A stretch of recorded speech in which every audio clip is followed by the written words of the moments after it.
2024 के सियासी रण के लिए योद्धाओं ने अपनी अपनी रणनीति पर काम करना शुरू कर दिया है। बीजेपी के 370 प्लस मिशन के लिए पहला टारगेट सबसे बड़े सियासी राज्य यूपी की 80 सीटें हैं।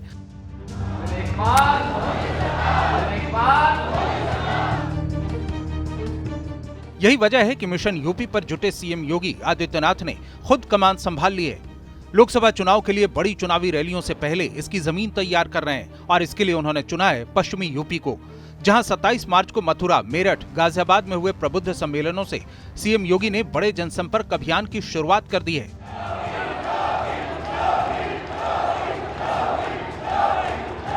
राधे राधे, राधे राधे, गौ माता की, गोवर्धन महाराज की, जय जय सीताराम।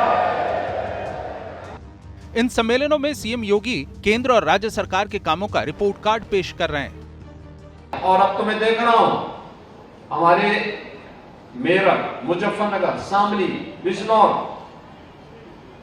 हापुड़, बुलंदशहर, गाजियाबाद और मुरादाबाद तक के लोग जो पहले दिल्ली रहते थे अब वे दिल्ली नहीं रहते, सब लोग वापस यहाँ रहते हैं, यहीं से अप डाउन करते हैं। और बहुत सारे लोग मैं देख रहा हूँ दिल्ली के लोग भी यहीं आने लग गए। तो विकास जितना होना था और जिस पैमाने पर जो आपकी अपेक्षा थी, उस अपेक्षा के लिए, हर तबके के लिए उस प्रकार का विकास का एक मॉडल आज मेरठ बन करके उभरा है।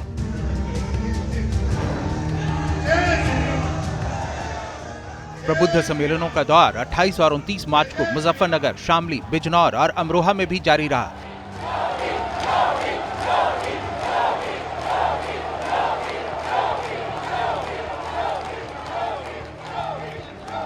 पश्चिमी यूपी में सीएम योगी का यह दौरा 31 मार्च को बरेली, रामपुर और पीलीभीत के प्रबुद्ध सम्मेलनों के जरिए पूरा होगा।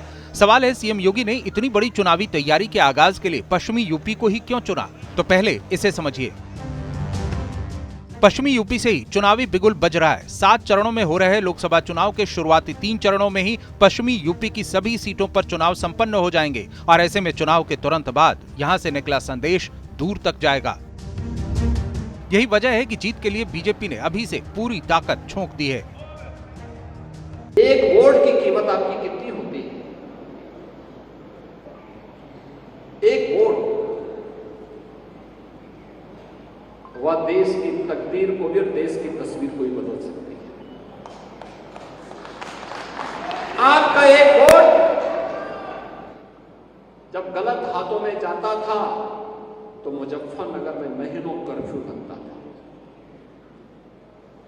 आपका एक वोट सही हाथों में गया तो मुजफ्फरनगर अब कर्फ्यू नहीं, कावड़ यात्रा के लिए जाना जाता है।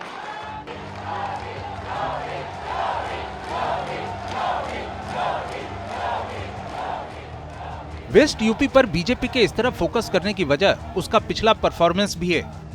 2019 लोकसभा चुनाव में पूरे यूपी में बीजेपी को 2014 के मुकाबले 9 सीटों का नुकसान हुआ था, जिसमें 5 सीटों का नुकसान सिर्फ पश्चिमी यूपी से ही हुआ था। वेस्ट यूपी की 27 लोकसभा सीटों पर पिछले परिणामों की बात करें तो 2014 में जहां बीजेपी को इन 27 सीटों में से 24 पर जीत मिली थी, वहीं 2019 के पिछले चुनाव में बीजेपी इन 27 सीटों में से महज 19 सीटें ही जीत पाई। बाकी 8 सीटों में 4-4 सीटें समाजवादी पार्टी और बीएसपी के खाते में चली गईं। इस बार बीजेपी के लिए 2014 वाले परिणाम का टारगेट भी एक चुनौती है। यही वजह है कि वेस्ट यूपी की इन सीटों को बीजेपी ने इस बार अपनी चुनावी रणनीति में पहली प्राथमिकता दी है। सीएम योगी इन प्रबुद्ध सम्मेलनों में डबल इंजन सरकार का फायदा भी गिना रहे हैं और जरूरतमंद लोगों तक पहुंच रही केंद्र और राज्य की योजनाओं का असर भी बता रहे हैं। 2014 के पहले गरीब कल्याण के नाम पर देखा होगा, व्यक्ति को, जाति को, मत और मजहब को ध्यान में रखकर के योजनाएं बनाई जाती,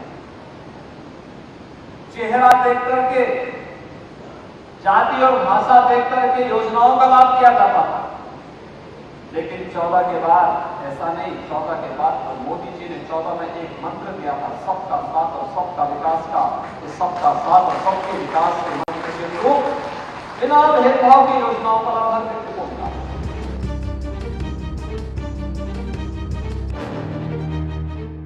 दरअसल वेस्ट यूपी मिले जुले वोटरों के प्रभाव वाला इलाका है। एक तरफ जहां किसानों और गांवों का क्षेत्र है, तो वहीं दूसरी ओर नोएडा, गाजियाबाद जैसे मॉडर्न और हाईटेक सिटी इसमें शामिल हैं। साफ है कि नई और पुरानी दोनों विचारधारा के वोटरों को एक साथ लुभाने का कमाल करने वाली पार्टी ही जीत का परचम लहराएगी। यही वजह है कि पुराने सियासी दंगल में नए दांव आजमाने की तैयारी चरम पर है। पश्चिमी यूपी की इन 27 सीटों के मिले जुले बड़े मुद्दों की बात करें तो किसान आंदोलन, एमएसपी की गारंटी, गन्ना मूल्य का भुगतान, हाईकोर्ट बेंच की मांग, पश्चिमी यूपी को अलग करने की मांग जैसे मुद्दे उठते रहे। लेकिन कई बार ऐसे मुद्दों की गूंज पर जातीय समीकरण हावी पड़ते हैं और इस बार बीजेपी को उम्मीद है कि आरएलडी के साथ हुआ गठबंधन चुनाव में एनडीए के पक्ष में जाएगा। इसके लिए सीएम योगी इन प्रबुद्ध सम्मेलनों में एक एक वोट की कीमत समझाते हैं। यह वोट जब गलत हाथों में जाता है तो किराना में पलायन होता है और कर्फ्यू लगता है,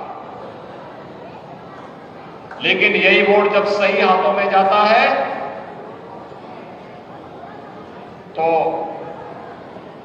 आपकी कावड़ यात्रा भी निकलती है और विकास भी धूम धड़ाके के साथ आगे बढ़ता है। सीएम योगी ने धुआंधार प्रचार अभियान का आगाज प्रबुद्ध सम्मेलनों के जरिए तो कर दिया है, लेकिन पश्चिमी यूपी की कई सीटों पर जाट, पिछड़ा, दलित और मुसलमान मतदाता निर्णायक भूमिका में है, जिसे साधना बीजेपी के लिए एक बड़ी चुनौती होगी। हालांकि इसमें जाट फैक्टर इस बार बीजेपी के साथ है, जबकि बाकी समीकरण इस बार बिखरा हुआ नजर आ रहा है। अगर सही रणनीति अपनाई तो इसका फायदा बीजेपी को मिल सकता है। Team news nation.